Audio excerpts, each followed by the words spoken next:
drink cow milk. It's disgusted. And so he said all these kinds of things. But my question, I wanted to tell him that it's good milk. It comes from a good farm. But what kind of hygiene methods do you use to milk the cows? Just so I can tell him. Yeah. I trust him. Well, we try to keep everything as clean around the milking as is possible, and compared to the farms that I helped milk in when I was a boy, it's improved a lot. It's spotless. For example, our milking system is through milking units that have these 4 suction cups, and then it flows into a stainless steel pipeline directly into the cooling tank, and it's out of that cooling tank that we then have a bottling system that we use to bottle the milk, and all that has to, the system itself that the milk gets milked into in that way has 3 washing cycles immediately after the milking happens. One is a warm rinse, another one is a really hot water wash cycle, and then the third one is an acid-based solution that then kind of sterilizes the pipeline. And then right before the milking, there's yet another warm water rinse that goes through the wash lines.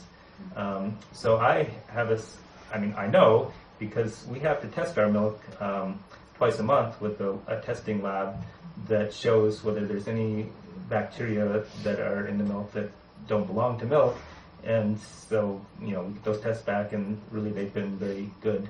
And then in terms of the barn cleanliness, obviously cows, when they're in the barn, they let go their manure, they let go their urine into the gutter, and sometimes when they're walking into the alleyways before the gutter. So it's very important, of course, that none of that comes in contact with the milk or the milking machines.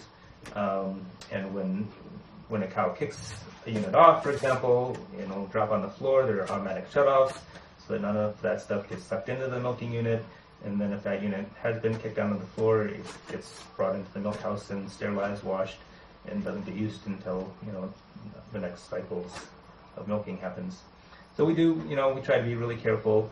I will say that for the most part, milk is a living substance, and it actually has its own immunological kind of resistances to pollution of certain types. So personally, I would feel that even if a little bit of dirt got into my milk, it wouldn't hurt me, really. But I can understand why people would be concerned about that. And we take every precaution to keep our milk from getting any of that kind of dirt into it. Also, there's a filter in the pipeline for anything like that too. Filter? It's called a sock filter, that before the milk comes into the tank, in case there is any particle like a wood chip or something that comes from the floor. Yeah. I have a question not so much about the milk and everything, but more on a personal level. How do you get interested in the biodynamic farming? Well, when I was in college, I also just wanted to mention that one of my, I won't go to that now. Hold on. But basically, I was looking for alternatives in education and agriculture. I grew up on a small family farm, but and it was a very diverse farm, which I really loved. My father died on the farm in a farm accident. We had to sell the farm. And then I worked on more conventional farms as a teenager, and really felt that didn't appeal to me much, even though I loved that kind of work. And so I was looking for alternatives, and long story short, I ended up after my college time studying anthropology and biology as majors, going to a Benedictine monastery in New York and living there for 6 weeks, and they had a sheep operation. Realized that wasn't really the life for me, and I contacted while there a biodynamic farmer who was in New York State needing a lot of help, and didn't know anything about biodynamics at that point. And after traveling with my brother who was in the Peace Corps through Latin America, I ended up on that farm as an apprentice for 2 years. And the farmer there introduced me not only to biodynamics, but to all of anthroposophy and wildlife education. And so then I went to Emerson College, where they had a biodynamic training course, which I intended to take. So this is a very long question because it's kind of a circuitous route, but for a number of reasons, I ended up, after my foundation year in anthroposophy at that college, Emerson College in England, and I met my wife there, my future wife. And I did not take the biodynamic training course there. Instead, I took the wildlife education training course there, and that's a whole long story.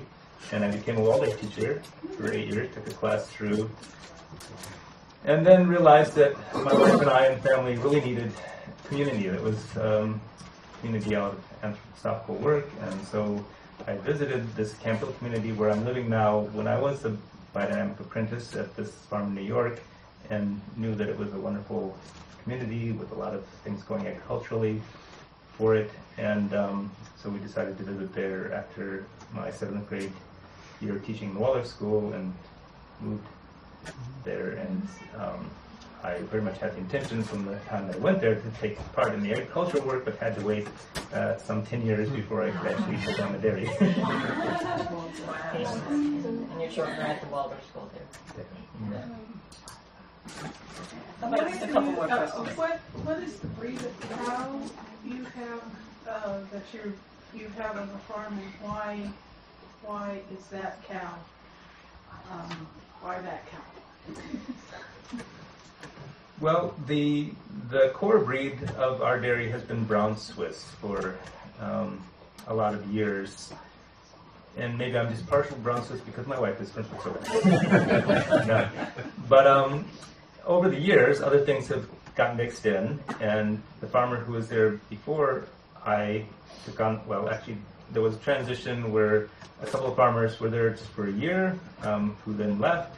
But the farmer before that had already brought in a Friesian bull from a local Amish farmer. Friesian is a black and white cow breed that's very similar to a Holstein, but is considered a better grazer because they were developed in New Zealand, where grazing has been the main part of their feeding system for most of the years that they've done dairy there. So in any case, that Friesian type has really come into our herd fairly strongly. But I recently bought a brown Swiss bull from a biodynamic farm in New York State because I really want to make that, again, the dominant breed of the herd.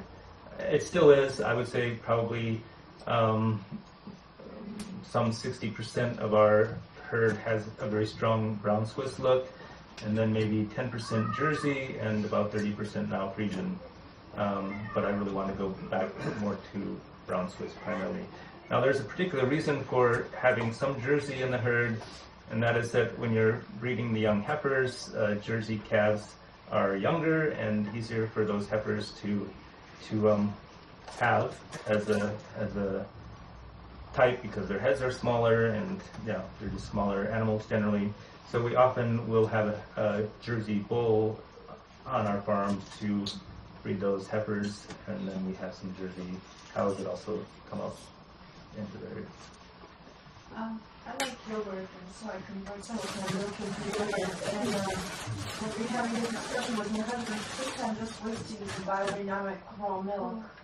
And I said, well, I just feel like does it make any difference once it's converted to yogurt, or shall I just go to the store? And I felt like, well, pasteurization is even beyond that, even though I just boil it a little bit on my You have to stove. boil it.